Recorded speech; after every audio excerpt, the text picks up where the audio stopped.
आज हम देखने वाले हैं भारत के प्रमुख सामानों का निर्यात मूल्य 1965 से 66 सी 1978 से 79 का पट्टिका ग्राफ यानी कि बैंड ग्राफ को कैसे बनाते हैं, इसे प्रैक्टिकल फाइल में अपने हम लोग जमा भी कर सकते हैं और उसके लिए हमने प्रॉपर बनाया हुआ है और सीख भी सकते हैं। ठीक है, तो सबसे पहले हमारा ये क्वेश्चन हमारा है निर्यात मूल्य यानी कि भेजा हुआ कोई भी सामान, उसका मूल्य हमारा अरब रुपया में है। यानी कि इस साइड हमारी वस्तुएं दी हुई हैं जैसे कि चाय, जूट का सामान, तंबाकू, चमड़े का सामान और सूती कपड़ा, ये हमारा वस्तु दे दिया गया है। और इस साइड ईयर दिया गया है यानी कि 1965-66 में कितना बिक्री हुआ है, निर्यात किया गया है अरब रुपया में। 1970-71 में कितना किया गया है, 1973-74 में कितना, 1974-75 में कितना, 1975-76 में कितना, वैसे ही जैसे बाकी सब है। तो चाय का हम देखते हैं 1965-66 में कितना निर्यात किया गया है, 1.1 अरब रुपया में किया गया है। 1977-71 में 1.4, 1973-74 में 1.5, 1974-75 में 2.3, 1975-76 में 2.4, 1976 और 77 में 2.9, 1977 और 78 में 5.7 और 1978 और 79 में 3.4। इस प्रकार हम जूट का सामान है उसका निर्यात मूल्य देखेंगे कि 1965-66 में 1.9, फिर 1.9 दोबारा, फिर 2.3, 2.9, 2.5, 2.0, 2.4, 1.7। फिर हम तंबाकू का देखते हैं, तंबाकू का 0.2, 0.3, 0.6, 0.8, 0.9, 1.0, 1.1, 1.1।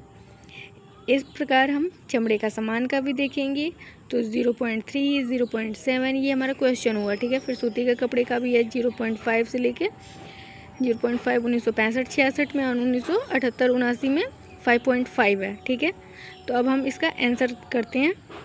आंसर करने के लिए ज़्यादा कुछ नहीं करना है, सबसे पहले हमको ऊपर लिख देना है अरब रुपया में और एक साइड हमारा ये हम देख सकते हैं कि वस्तुएं हमने लिखी हुई हैं। ठीक है, इस साइड वस्तुएं हैं जो हमारी ऊपर क्वेश्चन वाली वस्तुएं हैं जैसे कि चाय, जूट का सामान, तंबाकू, चमड़े का सामान, सूती कपड़ा और को टोटल कर देंगे तो योग हो जाएगा। ठीक है, तो इसमें हमको सबसे इम्पॉर्टेंट होता है संचयी मूल्य निकालना।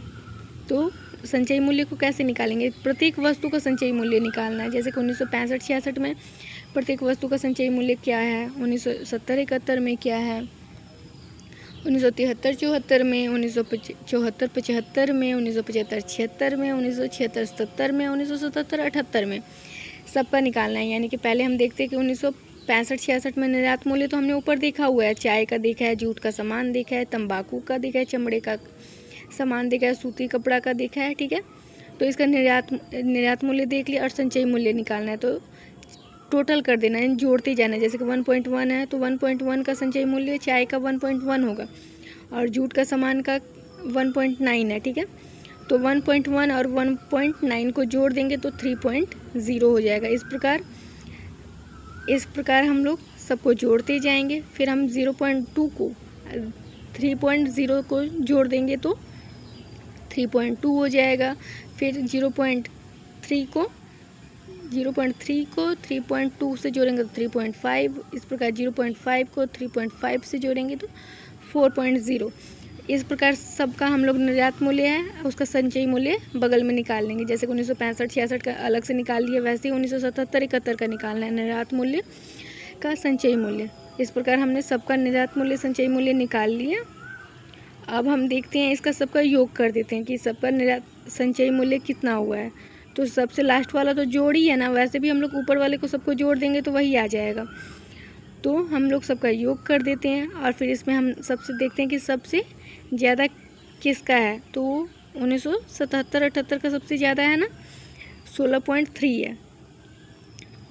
नहीं, 16.3 अभी नहीं देख सकते हैं हम लोग, हाँ ज़्यादा तो है। फिर इधर 1978-79 का भी निकाल लेना है क्योंकि हमारा वहाँ पे सीट नहीं बचा हुआ था, इसलिए हमने यहाँ पर निकाल लिया है इसे निर्यात मूल्य का संचयी मूल्य।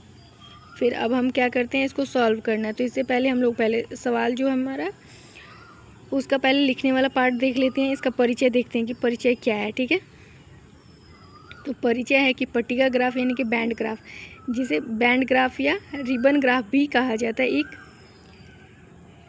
ऐसा आरेख है जिसमें विभिन्न घटकों को रंगीन पट्टिका के रूप में दर्शाया जाता है। इसका उपयोग किसी कुल मात्रा यानी कि टोटल के अंदर विभिन्न भागों के अनुपात यानी परसेंटेज को दिखाने के लिए किया जाता है। यह मुख्य रूप से संरचना यानी कि कंपोजिशन को प्रदर्शित करने के लिए प्रयोग होता है। संरचना देखते हैं अब हम इसका।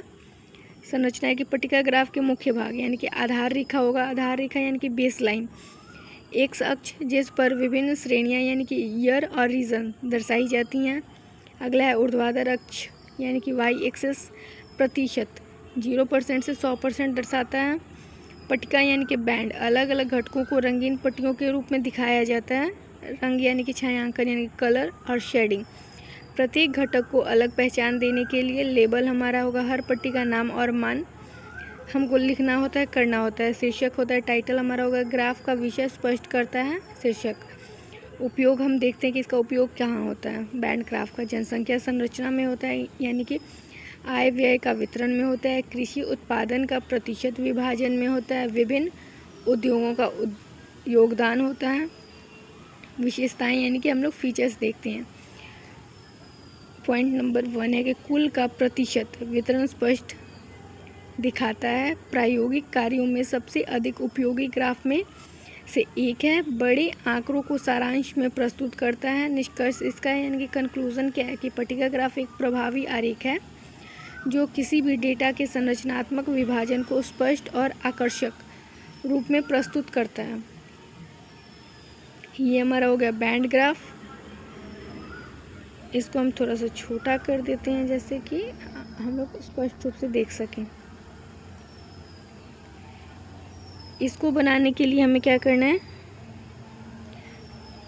एक अक्ष वाले को पहले सबसे ऊपर हमारा सबसे अधिकतम कितना था, 16 तक था, तो 17 हम कर देंगे, 17 पॉइंट तक कर देंगे। नीचे से करेंगे 1.0, 2.0, 3.0, 4.0, 5.0, 6.0, 7.0, 8.0, 9.0, 10.0, 11.0, फिर 12, 13 और 14, 15, 16, 17 तक कर देंगे। उसके बाद हमें क्या करना है, हमने जो निर्यात मूल्य का संचयी मूल्य निकाला है, तो जिस ईयर का हमने संचयी मूल्य निकाला है उस ईयर पे हमको डॉट डॉट यानी कि पहले एक चिन्ह बिंदु डालते जाना है सब पे, और फिर फ्री हैंड लास्ट में, फ्री हैंड नहीं मिलाना है, इसको स्केल से मिलाना है। इस प्रकार सभी ईयर का हमको कर लेना है और लास्ट में हमको सबको मिला देना है, ठीक है। और एक बात का ध्यान रखना है हमें कि सबका जो ये होता है क्या कहते हैं अंदर भरने वाला है, सबका अलग अलग होना चाहिए ताकि ये देखने में अट्रैक्टिव लगे और पता भी चले कि किस में क्या है। जैसे कि हमने चाय वाले में बिंदी का उपयोग किया है, डॉट डॉट का उपयोग किया है। जूट वाले में ये 3 टाइप का बनाया हुआ है। टोबैको यानी कि खैनी वाले में हमने ये सीधी लाइन मारी हुई है। उसके बाद लेदर गुड्स में हमने भर दिया है और कॉटन टेक्सटाइल में क्रॉस किया हुआ है। तो इस प्रकार हम सबका कर लेंगे और फ्री हैंड नहीं मिलाना है, हमको मिलाना है स्केल से। इस प्रकार हमारा ये क्वेश्चन कंप्लीट होता है। और हम इस साइड में पहले साइड में कितना, बाएं साइड में अरब रुपया में लिखेंगे। सेंटर में हम लोग लिख देंगे कि भारत की प्रमुख वस्तुओं का मूल्य 1965-66 से ही तो निकाला है ना, 1978-79 तक, तो ये लिख देंगे। और ये बैंड ग्राफ हमारा बन के तैयार हो गया। हम अब कम्प्लीटली इसको अपने फाइल में जमा कर सकते हैं।